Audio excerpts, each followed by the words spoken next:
Isang hindi inaasahang tao ang biglang boom dumating sa Blue Ribbon Committee ni Senator Alan at Senator Marcoleta at biglang pinasabog ang Senator Marcoleta hindi nakapagsalita. Marines at attorney nawala. Halika, atin itong pag-usapan mga kaibigan. Hindi inaasahang tagpo, Congressman Pepito Alvarez lumutang sa hearing ni Cayetano, Marcoleta na nahimik, attorney at mga ex-marines biglang nawala matapos mabisto ang may kinalaman daw sa pag-i-impeach kay PBBM. Salamat ako dahil nakahabol pa ako. Akala ko abutan ko sila eh. Siguro may kinalaman doon sa pinadala sa akin ni Mike Defensor. Nandito po ba si Mike? Si Mike Defensor nagpadala sa akin ng impeachment ni Pangulo. Ako yung unang andito sa cellphone ko. Gusto nyo makita? Lucas 8 verse 17, sapagkat walang lihim na hindi mahayag at walang natatago na hindi malalaman at lalabas sa liwanag. Dating Senate President Alan Peter Cayetano at Senator Dante Marcoleta ay nagpatuloy at tila tagumpay ang kanilang unofficial na pagdinig upang madiin ang kanilang mga tunggali gamit ang testimonya ng 18 ex-marines. Akala natin dahil plansyado ang kanilang mga akusasyon ukol sa mga maleta ng pera mula kay Zaldico ay tuloy na nilang makokontrol ang naratibo ng flood control scam. Pero sa isang hindi inaasahang eksena, kahapon, literal na nayanig ang buong bulwagan nang biglang sumulpot at pumasok ang isang matapang na opisyal, walang iba kundi si Congressman Jose Pepito Alvarez upang komprontahin ang mga paratang na naging dahilan upang mapipi at hindi makapagsalita si Senator Marcoleta.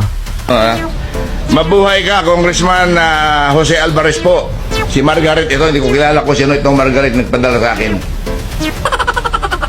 I'm writing on behalf of Congressman Mike Defensor to request for your endorsement of impeachment complaint against PBBM for graft and corruption and betrayal of public trust.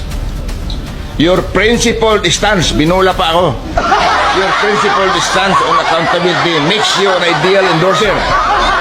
We respectfully request for your public endorsement to strengthen this effort and uphold the rule of law. Attached is the full complaint for your review. Thank you for your consideration. Hello po, will you endorse? Ang sagot ko, no, sorry. Hindi ko pa nga nabasa eh. Pinapa-endorse na agad sa akin. Pinaprint ko kanya kakapal. Wala namang masama na mag-uusap. Tatanungin ko lang sana kung sa akin ba nila binigay yung malita. Kung pabanggit ang pangalan ko, kawawa naman yung pamilya ko. Hinahanap sa akin yung malita eh. So, ganoon lang po kung maaari. Wala man akong sama ng loob. Kaya lang, siyempre, takbo ko agad ako dito. Alam ko nandito ka eh. Kung wala ka rito, hindi man ako pupunta rito eh. Tsaka nandito Senator Marcoleta. Alam naman nila, papasukin nila ako. I vehemently deny that na meron ko akong natanggap. Wala akong utang si Zaldico sa akin. Wala din akong utang sa kanya. At wala kaming transaksyon na maaari ko siyang bigyan o maaari niya akong bigyan ng pera. Umalis na si Attorney Rondain. Nauna nang umalis. Kausap ko siya noong isang araw. Pakiusap ko sa kanya, kumuha ka lang ng isang note kay Saldi. Kung makausap mo siya, na wala si Saldi pinadalang malita sa akin. Yun lang po, hindi ko sinasabi na hindi totoo yung mga sinasabi ng mga Marines, no? Ang akin lang na wala akong tinanggap personally for me. Dahil, modesty aside, ganito lang po ang buhay ko, hindi naman ako naghahangad ng malita-malitang pera. Kaya ang motibo, bakit kayo kinalagkat yung pangalan niyo as you were saying hindi po totoo? Mahirap man ako magsabi ng motibo. Ngunit, siguro may kinalaman doon sa pinadala sa akin ni Mike Defensor. Nandito po ba si Mike? Wala na. Nakalis na. Mga 1:30. Si Mike Defensor nagpadala sa akin ng impeachment ni Pangulo. Ako yung unang andito sa cellphone ko. Gusto nyo makita? Pagkatapos pinadala sa akin na kung maaari daw i-endorso ko. Nung hindi ko in-endorso, bigla na lang ako nagkapangalan dito. Hindi ko sinasabi na yung sinasabi na Mabuhay ka, Congressman Jose Alvarez po.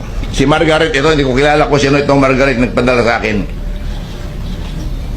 I'm writing on behalf of Congressman Mike Defensor to request for your endorsement of impeachment complaint against PBBM for graft and corruption and betrayal of public trust. Your principled stance, binula pa ako, your principled stance on accountability makes you an ideal endorser. We respectfully request for your public endorsement to strengthen this effort and uphold the rule of law. Attached is the full complaint for your review. Thank you for your consideration. Hello po, will you endorse? Ang sagot ko, no, sorry. Hindi ko pa nga nabasa eh. Pinapa-endorse na agad sa akin, pinaprint ko kaya kakapal. So, sunod noon, kasama na po ako dito sa Marines. Pero I can say categorically, wala po akong tinanggap na malita galing kay Saldi ko dahil wala naman utang si Saldi ko sa akin. Wala din ako utang sa kanya. Okay? Maraming salamat. Habang ang abogado ng mga 18 ex-Marines ay biglang naglaho at tila nagmadaling umalis sa premises. Narinig niyo ba ang matinding pasabog na binitawan ni Alvarez na tuluyang nagpabagsak sa sarsuela ng Paksyong Cayetano? Tahasang pinulaan at pinasinungalingan ng mababatas ang mga affidavit na nagdadawit sa kanyang pangalan sa pagtanggap ng mga maletang pera. Pero hindi lang simpleng pagtanggi ang kanyang ginawa. Inilabas ni Alvarez ang kanyang cellphone at ibinunyag sa media ang isang sekretong text message mula sa kampo ni Mike Defensor na nag-aatas sa kanya na i-endorso ang isang impeachment complaint labang kay Pangulong Ferdinand Marcos Jr. para sa graft at betrayal of public trust. Nang tanggihan niya daw ang pambubutol na ito dahil hindi pa niya nababasa ang makapal na dokumento, bigla na lamang umanong kinaladkad ang kanyang pangalan sa listahan ng mga ex-Marines. Akala ni Cayetano ay mapapanatili niya ang legalidad ng kanyang pamumuno sa pamagitan ng paggigiit sa Rule 1 at Rule 2 ng Senado kung saan sinabi niya hindi siya maaring matanggal ng 12 boto lamang dahil kailangan ng 13 na mambabatas upang maghalal ng bagong Senate President. Pero ang formal na paglitaw ng motibong pampolitika na ang pagdinig ay ginagamit pala bilang ganti ng pagkikipit sa mga ayaw sumama sa pagpapatalsik kay PBBM ang tuluyang sumira sa moral na batayan ng kanyang paksyon. Therefore, habang pinapanood ng mga empleyado ng Senado ang tila pagtakas ng mga testigo ni Marcoleta bago pa man sila makumpronta ni Alvarez, lumabas na ang buong hearing ay isang desperadong propaganda at optics na binuo upang pagtakpan ang kanilang sariling politikal na agenda. Sinasabi ni Cayetano na ang kanyang ipinaglalaban ay ang katapatan sa institusyon at hindi sa mga personalidad, habang kine-question ng utos ni Acting Senate President Sherwin Gatchalian na mag-work from home ang mga opisyal na taga-record. Pero ang aktual na nangyayari sa loob ng silid kung saan tahasang sinabi ng Alvarez na handa siyang harapin at tanungin ang mga ex-Marines kung kanino eksaktong ibinigay ang pera ay nag-iwan ng malaking katanungan kung bakit pinayagan ni Marcoleta na umalis ang kanilang mga star witness nang mapansin nilang dumarating ang kongresista. Totoo ba? Therefore, ang mabilis na pagkaparalisa ng kanilang hearing dahil sa kawalan ng lehitimong sekretarya at pag-alis ng mga testigo ay naging malinaw na hudyat ng kabiguan para sa natitirang black ni Alan Peter. Habang ang opisyal na mayorya sa ilalim ni Gatchalian ay naghahanda na para sa lehitimong pagdinig sa Lunes. Upang dumaan sa tamang proseso ang lahat ng panig, ang naganap na lockout at katotohanan kahapon ay opisyal na nabuksan. Akala mo ba ay magagawa mong gamitin ang pangalan ng mga sundalo at peking affidavit para lamang pilitin ang mga lider na sumama sa impeachment laban sa Pangulo? Pero habang si Congressman Pepito Alvarez ay matapang na nanindigan at naglantad sa tunay na kulay ng operasyon, ang nag-iisang tanong na lang na naiiwan ngayon ay ito. Ngayong nabuko na may koneksyon sa pagpapatalsik kay PBBM ang kanilang mga testigo, si Mike Defensor, paano haharapin ni Senator Cayetano at Marcoleta ang ganti ng batas at ang galit ng taong bayan sa darating na Lunes? Have mercy, O God.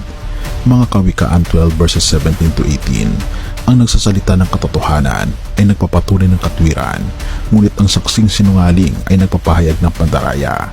May nagbabadya ng salita na gaya ng saksak ng tabak, ngunit ang dila ng pantas ay nagpapagaling. Purihin ang ating Panginoon Diyos. Kaibigan, ang nakagimbal na tagpo sa Senado ngayong araw kung saan ang isang binuong plano upang manira at pilitin magpasunod sa isang maling agenda ay biglang gumuho ng lumitaw ang isang taong may malinis na konsensya ay isang napakalalim na paalala mula sa ating Panginoon Diyos ukol sa lakas ng katotohanan. Sa buhay na ito, akala natin ay kaya nating magtago sa likod ng mga propaganda, gumawa ng peking kwento o manakot ng kapwa upang makuha ang ating pansariling kagustuhan. Pero ang katotohanan, kapag ang isang bagay ay tinayo sa takot, sa blackmail at sa kasinungalingan, hindi ito makakatindig kapag ang liwanag ng katotohanan ay pumasok na sa silid. Darating ang panahon na ang lahat ng ating mga lihim na motibo, ang mga text message ay ilalantad sa harap ng dakilang hukom at doon ay walang sino makapagtatago o makakatakas outside ni Kulambo.